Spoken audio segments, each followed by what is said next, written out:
Augustin Kabouya n'a pas raté son effet. S'exprimant au début du mois, le président intérimaire et secrétaire général de l'UDPS, le parti présidentiel en République démocratique du Congo, a bel et bien lancé le débat sur la révision de la Constitution. Un sujet brûlant alors que le président Tshisekedi entame son deuxième mandat et le dernier selon le texte actuel. Mais selon Kabouya, les présidents manqueraient de temps.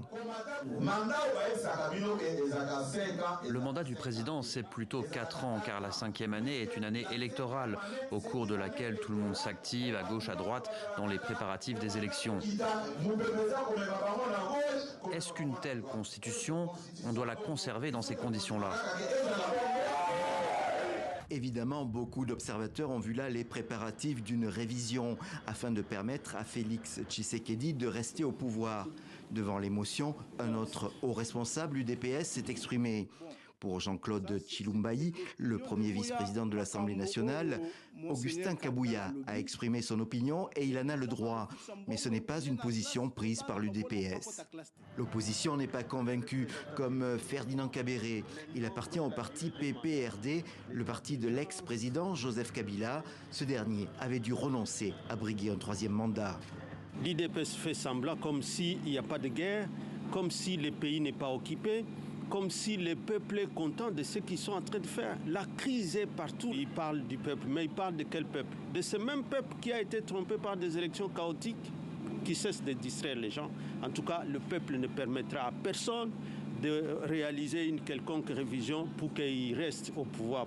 Du côté de la société civile, c'est aussi l'inquiétude. Plusieurs organisations se sont exprimées, ainsi Jonas Tchombela, coordinateur de la nouvelle société civile congolaise. La sécurité des personnes et des biens à l'est de notre pays pose un souci. C'est au même moment que le parti présidentiel pose le problème de la révision de la Constitution. C'est cracher même sur ces milliers de Congolais qui souffrent à l'est de la République. Quel est le problème que la révision de la Constitution va résoudre sur les questions de détournement des biens publics, sur les questions de l'impunité, sur cette incapacité que nous sommes en train d'observer à travers le pays, de résoudre le problème de la sécurité des Congolais. Vers la fin du deuxième et dernier mandat de l'ancien président Joseph Kabila, des manifestations violentes avaient eu lieu pour l'empêcher de rester au pouvoir au-delà de son deuxième mandat. À l'époque, l'actuel parti présidentiel était dans l'opposition et aux côtés de ceux qui rejetaient toute idée de troisième mandat. Madame Kazadi, vous avez entendu l'inquiétude de la société civile et de l'opposition. Est-ce que la question d'une révision de la Constitution à RDC est envisagée au plus haut sommet de l'État? Écoutez, madame, ce n'est pas, je pense que ce n'est pas un débat d'actualité, mais ce n'est pas un débat tabou. Le président s'est d'ailleurs exprimé très simplement en disant que s'il y avait une modification constitutionnelle à apporter sur certaines dispositions, ce serait fait par consensus avec toutes les parties prenantes.